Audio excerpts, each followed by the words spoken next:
everything might not be fun. The politicians keep saying, why is our healthcare system so expensive? And like, duh. How does that make any sense? We'll figure it out. This is the thing. I'm just getting totally unhinged now, and I don't know what to do. Hey, so we're in Patapsco Park. It's the fall, and I wanted to talk to you a little about our healthcare system's payment system as it relates to Bernie Sanders.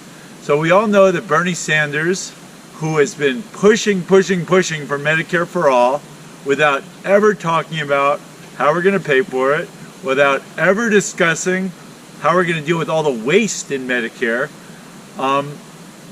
And then Bernie Sanders took a step off the campaign trail because we heard he had a stent placed in his heart. Now, we have talked about stents here, and I just want to bring up the good and bad about stents and how that impacts Bernie Sanders. Because Bernie Sanders didn't talk about the wastefulness in that medical care system when he had a stent. He just thanked everybody for saving his life, which is what everybody does. Even the people whose lives are never saved are always thankful for having their lives saved. And it is possible that Bernie Sanders' life was saved, or else it was improved by the stent.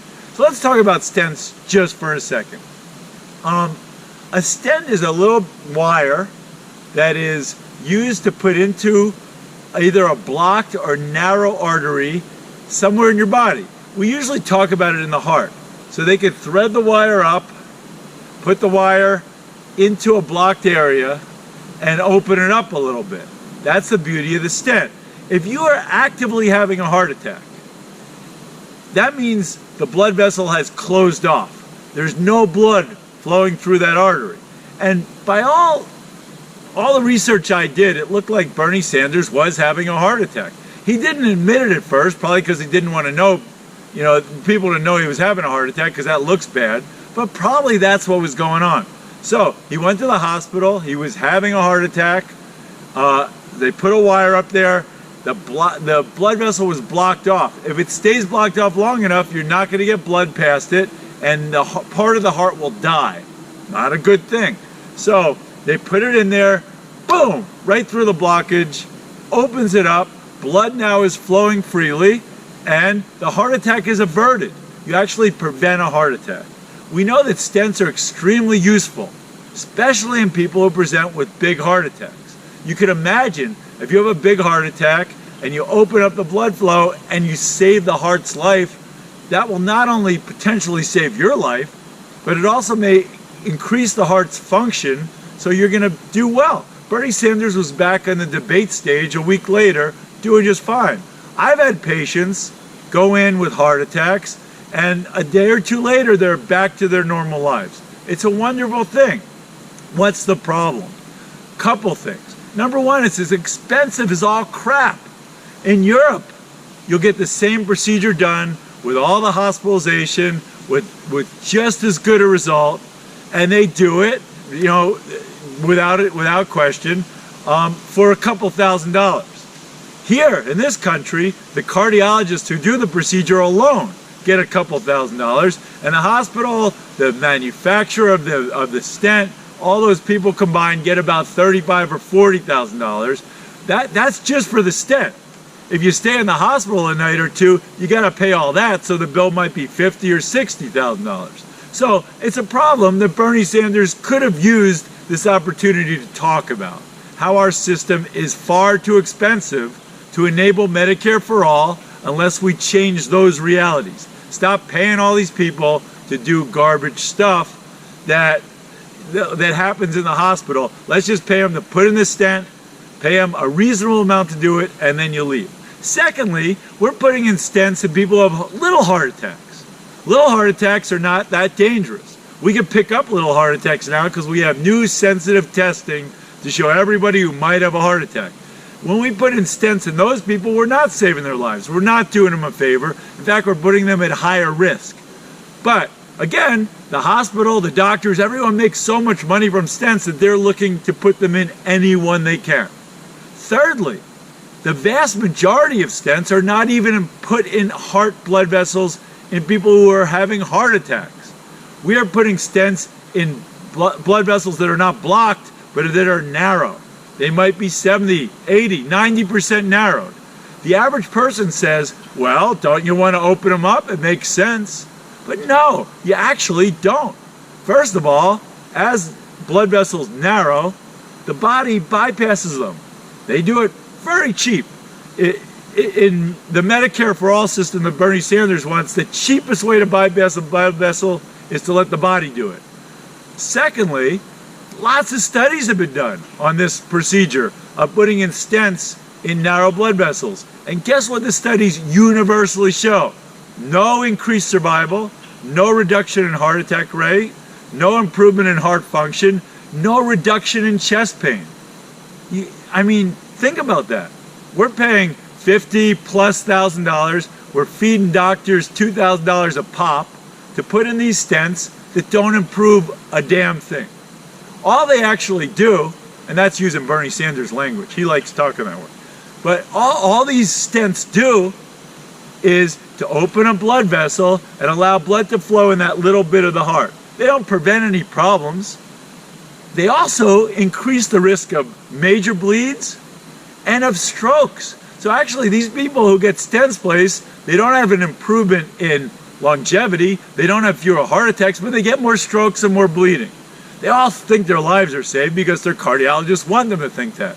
So the cardiology community is doing all these useless stress tests, finding little blockages and putting in stents, and they're making a freaking fortune at the expense of our healthcare industry. Why didn't Bernie Sanders talk about this? This is a huge abuse of our healthcare industry that we need to address if we're going to ever have Medicare for all, which a lot of us want. We want Medicare for all, but not if the cardiologists keep doing this crap. It's not going to work. We can't keep paying money for nonsense. There was an article in Forbes magazine recently that talked about how Bernie Sanders' stent showed that the American system is superior to the systems anywhere else because you would not get a stent in other systems. Now, first of all, if you come to any system, Canada, Germany, Japan, all these systems that pay a lot less than we do and have better outcomes, if you show up to the emergency room with a big heart attack, in those systems, you're getting a stent as fast and as successfully as in our country at a lot lower price. It's a cheaper stent, bargain stent, you know, a Walmart stent, I guess, but it works just as well, and they save their lives of people with a heart attack. What you're not going to get in those countries are the garbage stents in people who are not having a heart attack, people with blockages. You're not going to get all the stress tests that show these blockages. You're not going to get all the stuff that is feeding the cost of our healthcare system, that it's enriching certain doctors, that's enriching hospitals, that's enriching people who make the equipment. You're not going to get that stuff in other countries.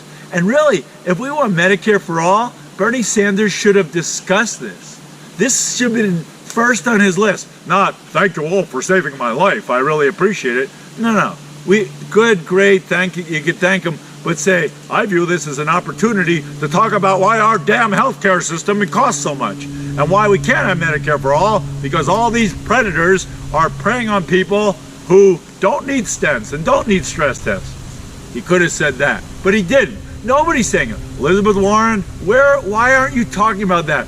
When people say, how are you going to pay for your healthcare system? You say, I'm going to do the, she doesn't know. She could say, you know how we're going to pay? We're going to get rid of the garbage high cost that is useless. We're going to stop paying doctors so much to do procedures that don't help people. We're going to stop paying hospitals so much to enable those procedures. That's how we're going to pay for it. So again, a wasted opportunity for Bernie Sanders. I'm glad his heart attack was averted. It's great. Doesn't talk about how wonderful the American healthcare system is. Talks about how healthcare in general is wonderful, but also is an opportunity to talk about how terrible it is and why the American system is so inferior to other systems because we're paying for things that are not necessary. So I read this wonderful book called An American Sickness. I'll reference it next week. And I want to talk to you about Why do insurance companies pay for procedures that are super expensive and that don't work? Why are they happy to pay for them? Why aren't they the ones fighting back against this so they can reduce their premiums? This book by Elizabeth Rosenthal, I've been asking this question for forever. She answered the question for me. So I will talk about that next time. Gonna enjoy this beautiful run. Take care.